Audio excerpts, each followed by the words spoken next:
Laura Babcock's Hair by Madison Avenue Salon and Spa, 169 Locke Street South, Hamilton. Call 905-527-4080. And welcome back to the January 11th edition of For the Record. We are with the Opinionators, and on the panel this week are Loren Lieberman, Laura Babcock, and Tara Crugnale. And we are going to go from sports to culture panel.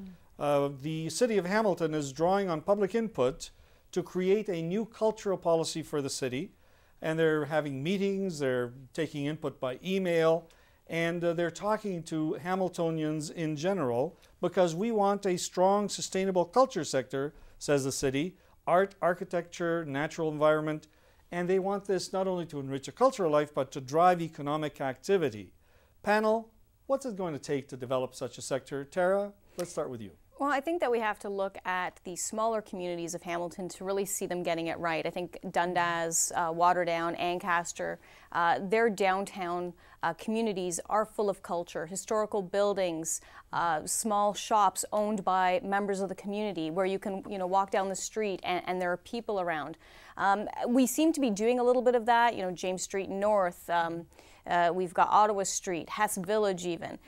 You need to find little niches and then just, create something out of them. So we're starting there, but obviously we really have to get working on our building bylaw enforcements because that's the first place to start.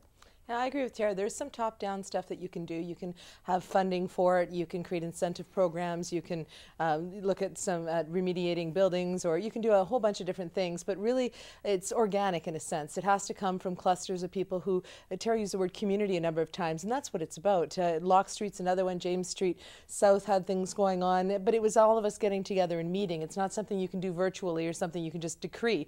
It has to be something that is built by people getting together and identifying what that culture and what that area is about. And I think that little groups around the city are what are going to add to the value of Hamilton as a cultural place, just like the different communities that have been amalgamated into the city have their own cultures and they've maintained that. If I could just add also, Larry, there was a study that was just presented to council, an economic development study regarding downtown jobs, and it talked about the fact that after they did the survey that the creative cluster, and you remember putting forward the cluster strategy when you were mayor, the creative cluster is what's driving most of the jobs downtown now. So there is a culture already happening in our core from the employment side. Who's working there and what are they doing? And so how are we engaging them after hours, at lunch? How are we building in the creativity of that active cluster to create some culture downtown? So it comes in little pockets and it comes both from above and organically. And Loren? Prior to this open forum discussion that was at the old Ancaster Town Hall last weekend, the arts and cultural sector of the city was invited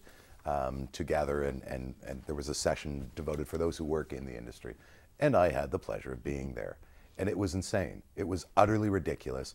People from one end of the sector that they're including now as culture. What does an architect have in common with a painter? What does a desktop publisher have in common with a musician? It's way too big of a sector to discuss policy with those, in fact, who only know about the industry they work in. It was lunacy, and a Toronto consulting firm has been brought in, and I appreciate that the city is giving this a lot of focus and a lot of attention, but it was a terrible, terrible day of complaints and confusion, and everybody, there's this notion that just because you work in some sort of a creative industry, we all hold hands and sing Kumbaya together, and we don't care about each other as much as anybody in any industry only cares about themselves. It's true. And the city, you've raised, $50,000. listen, I'm going to have to stop there because we're moving to the lightning round, but you've raised a whole bunch of interesting issues. We'll have to come back to that. That's a show on its own. Fine. Let's go to the lightning round because there are some very interesting things that are happening. And the first is that the Halton School Board has actually banned gay-straight alliance groups from forming in their schools. And the chair of that board even compared such a group to a Nazi group, saying that they don't have those in schools either. Laura, you're a president of Power Group Communications, know about communications and the importance of words. What do you think about this issue? Well, first of all, I think that provincial dollars, provincial policy, their attempt to rewrite it to suit their own particular, or the opinions of a couple of people around the school board was a big mistake, and they need to go back and they need to fix it. In terms of justifying this as, well, we don't have Nazi groups either, I cannot believe that she associated Nazis, such incredible evil, with people who are gay, lesbian, bisexual. It is beyond the pale. She should resign from the board immediately. There should be a public apology made by her, and maybe some education going forward in her life, that you, first of all, in public debate, the first person who brings out the Hitler or the Nazi card, of course, loses the debate. Putting that aside, it is the most ridiculous, egregious comparison that I have heard in a long time. Well, she should be ashamed, Larry, Well, period. she has apologized. She hasn't resigned. It's Loren, not what enough. do you think? Resign. I don't want to comment on what she said. I will comment on the ruling.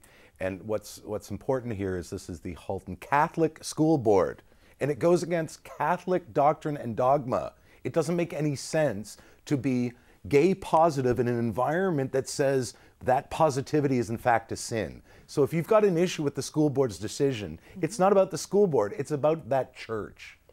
You know, Loren, I have to say I did go to a Catholic high school in the 1990s, mid-90s, and it certainly was not gay positive, and we'll leave it at that. I would have thought that things would have changed over the past little while. How can it change? The church hasn't changed. Because, you know, the church for the hasn't school board. changed, but you know what? The Catholic school board is funded by the same tax dollars as That's the right. public Well, school panel- board, and I think that it ends there. If That's it's right. publicly funded, Panel, you the big cannot irony- promote hatred. The major irony that they're missing is that they have an openly gay trustee on the board, and therefore they have an alliance of sorts because they're all on the same board. I think it's But ridiculous. let's move Resign. on. Let's move on. Loren, SISO. Yes. Close its doors again. Will the doors ever open? I would guess not. What a mess, and it seems to be in complete chaos. I forget her name, but the woman who's interimly looking after things, I wouldn't trade with her for $10 million. And as long as we keep hearing with a level of competence that those in this community who needed those services are being looked after by other agencies, then I think outside of those who are out of work, it'll all be fine soon enough. That would be Sandra Maleka's. Thank you. Laura, what do you think? Well, once you give the services to other agencies and they can do a competent job, it really takes away the value proposition for trying to fix SISO.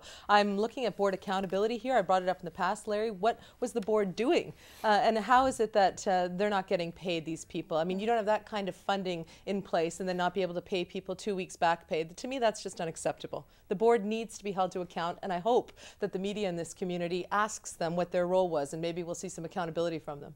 You know, I look at SISO and it looked like they were using refugees and immigrants as their own industry of making money or creating money or doing something, because there was a lot of money involved, and it looks like other organizations are being able to look after these refugees and immigrants coming into the community just as well as SISO did, so I would guess that SISO's doors will remain closed.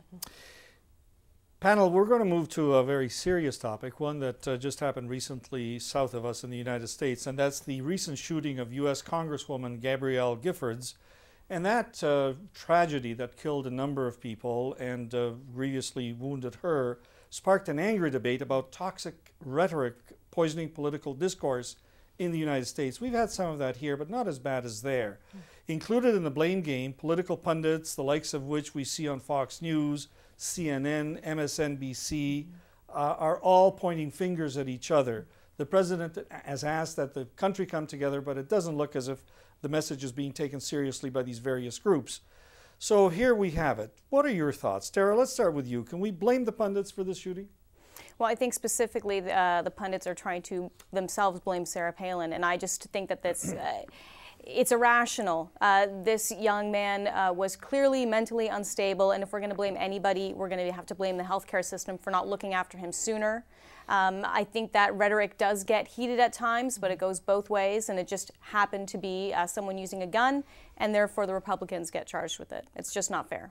I don't think it's a Republican crime or a Tea Party crime or a Sarah Palin crime. I think, or a Democratic crime. I think the pundits, the politicians, the campaign managers, the people who have been ratcheting up the debate the last 3 years. I follow U.S. politics, as I'm sure a lot of viewers do, very, very closely, and it's changed in tone, and anybody can see that. The sheriff saw it the day of, so there's no mystery why there's finger pointing, because everyone's feeling a little bit guilty, and they should. We need to look at, and here in Canada too, there are some other shows that I get to be a part of, Larry, where some of the rhetoric does get a little bit more heated than maybe on For the Record.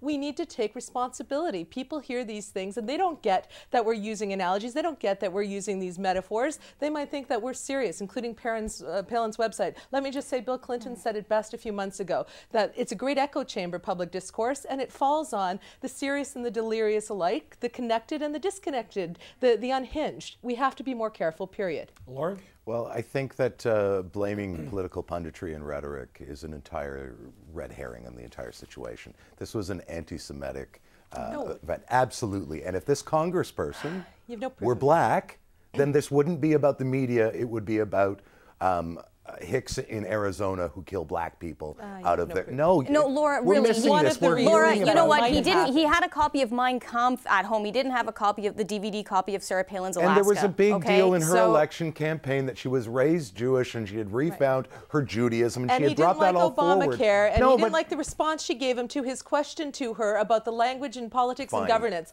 So the point is, that is one issue amongst so you're dealing with a sick individual, and I'm not gonna rule my life and not talk about things because of one sick individual. You can't make a causal connection. It might have been one of the factors, but there were a whole bunch, not the least of which is that he thought that the answer he got from her in particular didn't satisfy him, and he made a point of making her pay for it later. So was there anti-Semitism? Maybe. Was there anti-Democrat sentiment? Maybe. Maybe a whole bunch of things influenced him. The point is, the dialogue in the U.S. can get more civilized and more productive, as can their legislative process. Panel, this was a sad and very complicated issue in the States, and it is up to leaders to moderate their language and be appropriate whenever they speak to the public. And thank you for your comments.